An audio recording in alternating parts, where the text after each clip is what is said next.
केंद्रीय गृह मंत्री अमित शाह के किशनगंज दौरे को लेकर एआईएमआईएम के प्रदेश अध्यक्ष अख्तरुल इमाम ने बड़ा बयान दिया है। उन्होंने कहा है कि बांग्लादेशी घुसपैठियों की गिरफ्तारी को लेकर व्हाइट पेपर जारी करने की मांग की है। साथ ही नेपाल सीमा को सील किए जाने की भी बात कही है। आप खुद सुनिए क्या कुछ कहते नजर आए हैं एआईएमआईएम के पूर्व प्रदेश अध्यक्ष अख्तरुल इमाम। स्वागत किया, उसमें कई मांगे भी रखी है। क्या मांगा है सर आपकी? मामला ये है कि वो भले ही पूर्णिया में पार्टी के प्रचार के तौर पर आ रहे हों, लेकिन किशनगंज में वो गृह मंत्री के रूप में आ रहे हैं, इंटरनल सिक्योरिटी का जायज़ा लेने के लिए आए हैं।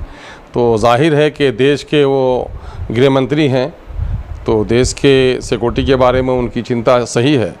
लेकिन हम ये चाहते हैं कि प्रधानमंत्री के बाद दूसरी बड़ी कुर्सी पर बैठने वाले अमित शाह जी आ रहे हैं और पार्टी का नारा है कि सबका साथ सबका विकास। तो वो एक ऐसे क्षेत्र में आ रहे हैं जो वंचित क्षेत्र है और यहाँ पर हर साल सैलाब की तबाही से हज़ारों लोग बेघर होते हैं, सैकड़ों नहीं बल्कि लाखों हेक्टेयर की फसल बर्बाद होती है और करोड़ों जो सरकारी और गैर सरकारी संपत्ति है वो नदी में विलीन होती है, जिस कारण यहाँ के लोगों की पढ़ाई लिखाई जीवन शैली पर बड़ा बुरा प्रभाव पड़ा है। सामाजिक, शैक्षणिक और आर्थिक दृष्टिकोण से लोग गरीब हैं और नीति आयोग की अभी रिपोर्ट भी आई है कि पूरे बिहार में सबसे अगर कोई क्षेत्र वंचित क्षेत्र है, पिछड़ा क्षेत्र है, पर कैपिटा इनकम जहाँ कम है, जहाँ पलायन सबसे ज़्यादा है, तो वो सीमांचल है। तो मैं चाहूँगा कि वो यहाँ के लिए किसी विशेष पैकेज का ऐलान करें, है ना। यहाँ के लोग बीमार पड़ते हैं तो पटना दिल्ली के अलावे कहीं उनके लिए कोई रास्ता नहीं है। अगर दरभंगा में, गया में, पटना में एम्स के ब्रांचेज खुल सकते हैं तो एक एम्स का ब्रांच यहाँ पर खोलने का वो ऐलान करें। अलीगढ़ यूनिवर्सिटी गोया कैंपस दम तोड़ रही है फंड के अभाव में, उसके फंड के रिलीज़ करने की बात करें। और मैं दावे के साथ कहता हूं कि पूरे देश में शांति, सौहार्द और हिंदू मुस्लिम एकता की जो तहज़ीब गंगा जमनी हमारे यहाँ है वो कहीं नहीं है। इसको लोग कहीं ना कहीं दूषित और प्रदूषित करने का गलत काम कर रहे हैं, तो उस पर भी लगाम लगना चाहिए। गृह मंत्री की जिम्मेदारी है। भले ही भाजपा के लोग इसको दूसरे दृष्टि से देख रहे हैं और ये जो बांग्लादेश और नेपाल का बॉर्डर वाला क्षेत्र है इसको जो बदनाम करने की कोशिश की जा रही है। तो सुना आपने, अख्तरुल इमाम ने केंद्र सरकार और गृह मंत्री पर जमकर निशाना साधा है।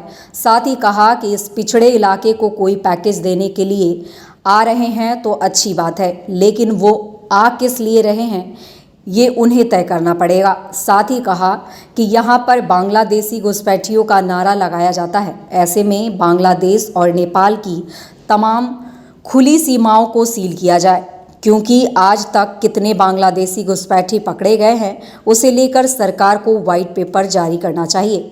वहीं पीएफआई के मुद्दे पर क्या कुछ कहा, अब ज़रा वो सुन लीजिए। हम लोग तो ये चाहते हैं कि ये वो क्षेत्र है जहां देश का बंटवारा हो रहा था, तो पाकिस्तान में इस क्षेत्र को ले जाने का बड़ा प्रयास किया गया, लेकिन हमारे बुज़ुर्गों ने कहा कि नहीं, हम भारत के हिस्से हैं, भारत के लिए जिएंगे, भारत के लिए मरेंगे। करवट बदलते तो पाकिस्तान चले जाते, लेकिन आज बहुत सारे लोगों को यहाँ बांग्लादेशी घुसपैठिए नज़र आ रहे हैं। तो यहाँ के सौहार्द को बर्बाद होने नहीं दिया जाए, बल्कि हमारा तो मुतालबा ये है कि बांग्लादेश और नेपाल की सरहदों को आप सील कीजिए और कानूनी तौर पर आना जाना जारी कीजिए और इन सरहदों के चलते बहाना बनाकर इस क्षेत्र को बदनाम होने से बचाया जाए, हमारा ये मुतालबा होगा। तो सुना आपने, इमाम ने अमित शाह के दौरे को लेकर सड़कों की हो रही मरम्मती सहित साफ सफाई को लेकर निशाना साधते हुए कहा कि उनके दौरे के पूर्व लोग गड्ढे में चल रहे थे, लेकिन आज सड़कों का निर्माण कराया जा रहा है। ऐसा नहीं होना चाहिए। अमित शाह इंसान है, ना कि सुपरमैन।